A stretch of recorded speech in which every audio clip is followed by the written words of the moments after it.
किसी ने बड़े कमाल की बात कही है कि हीरे की कीमत आईने से भले ही लाख गुना महंगी हो, लेकिन तब भी हीरा पहनने के बाद लोग आईने को ही ढूंढते हैं।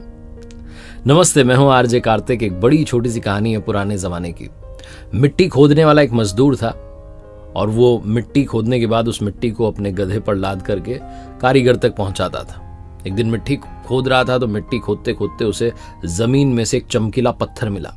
बड़ा अट्रैक्टिव था, उसे बड़ा पसंद आया। उसने उसको बिना देरी के अपने गधे के गले में बांध दिया और फिर से मिट्टी लाद करके जाने लगा। जब वो मिट्टी लाद करके उस गधे को लेकर के जा रहा था अपने कारीगर के पास में, तभी उसे रास्ते में उस गांव के एक सेठ जी मिले। छोटी सी किराने की दुकान चलाते थे, सारे गांव वाले सेठ जी कहते थे उनको। सेठ जी ने कहा, मेरे भाई इसको कहाँ लेकर के जा रहे हो गधे को? बोले बस वही अपने काम पर जा रहा हूँ। बोले नहीं, गधे के गले में जो है इसको कहाँ लेकर के जा रहे हो? बोले बस ये तो अब आज से मेरी हो गई, मुझे मिली है जमीन में। सेठ जी ने कहा, ये चमकीला पत्थर मुझे पसंद आ रहा है, मुझे दे दो। कितने में दोगे? तो गरीब आदमी था, उसने कहा 1 किलो गुड़ दे दो आप, मैं आपको दे दूंगा।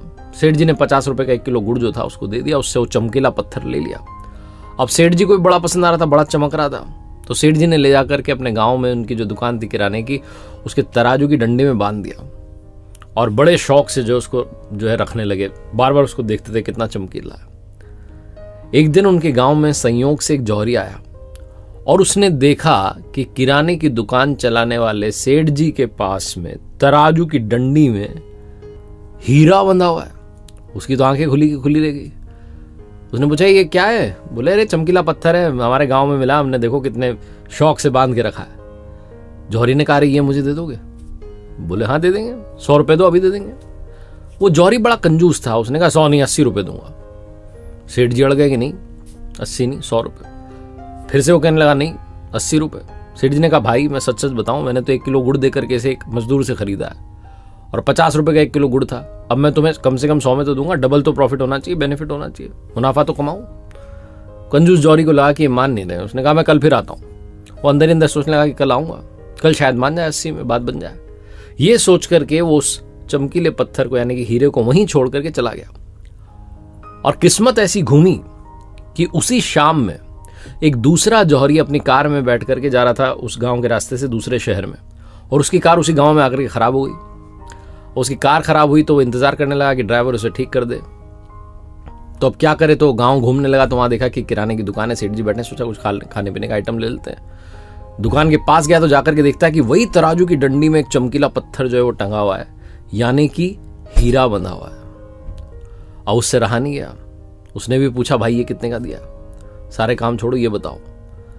सेठ जी ने कहा, देखो भैया 100 रुपए का, इससे 1 रुपया कम नहीं है। आज सुबह भी एक आया था, ये ले जाना चाह रहा था, कह रहा था 80 रुपए, मैंने मना कर दिया। 100 रुपए से 1 रुपया कम नहीं, लेना हो तो लो, नहीं तो बात खत्म करो। दूसरा जो जौहरी आया हुआ था बड़ा समझदार था, फटाफट उसने 100 रुपए का नोट दिया, वो चमकीला पत्थर यानी कि हीरा रख लिया और जैसे ही कार ठीक हुई रवाना हो गया कि कहीं वापस ना ले ले सेठ जी। अगले दिन वो कंजूस जौहरी आया और कंजूस जौहरी आकर के देखता है कि तराजू की डंडी में से वो गायब है। पूछने का, कहां गया वो पत्थर? सेठ जी ने कहा, वो तो एक दूसरा आदमी आया था कल शाम में, लेकर के गया, उसने मुझे 100 रुपए दे दिए। कोई उसने ना नुक्कर नहीं की, बिना देरी के 100 रुपए दिए लेके गया। वो जो कंजूस जौहरी था उसे बहुत गुस्सा है कि क्या हुआ, हाथ से आया मौका निकल गया। अब गुस्से में क्या करे, गुस्सा निकालना था। तो उसने सेठ जी को कहा कि तुम्हें पता भी है, चमकीला पत्थर नहीं था, वो बहुत महंगा हीरा था और तुमने उसे ऐसे ही दे दिया 100 रुपए में।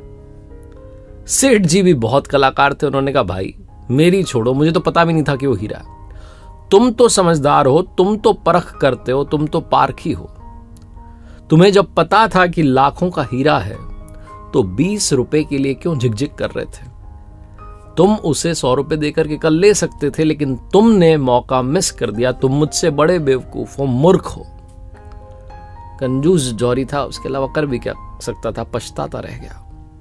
बहुत छोटी सी कहानी जिसका सार यह समझाता है कि लाइफ में अपॉर्चुनिटी आती है, अवसर आता है, लेकिन हम में से कई लोग कल करेंगे, परसों करेंगे, 1 तारीख से करेंगे, सोमवार से करेंगे, अगले हफ्ते से, नए साल से, इसी सब में मौका मिस कर देते हैं और बाद में सोचते रह जाते हैं कि लाखों की अपॉर्चुनिटी थी, ऐसे ही चली गई। शुभस्य शीघ्रम, ये मंत्र याद रखिए। शुभ कार्य को जितना शीघ्र किया जाए उतना बेहतर होता है। लाइफ में एक बात और जो मैं अक्सर आपसे कहता हूं, ऊपर वाले के आशीर्वाद के साथ, अपनी मेहनत के साथ, अपनों के प्यार के साथ कर दिखाओ कुछ ऐसा कि दुनिया करना चाहे आपके जैसा। देखते रहिए हर सोमवार सुबह 9:30 बजे मेरे साथ एक नई कहानी, हर शुक्रवार सुबह 9:30 बजे लर्निंग सीरीज का एक नया वीडियो।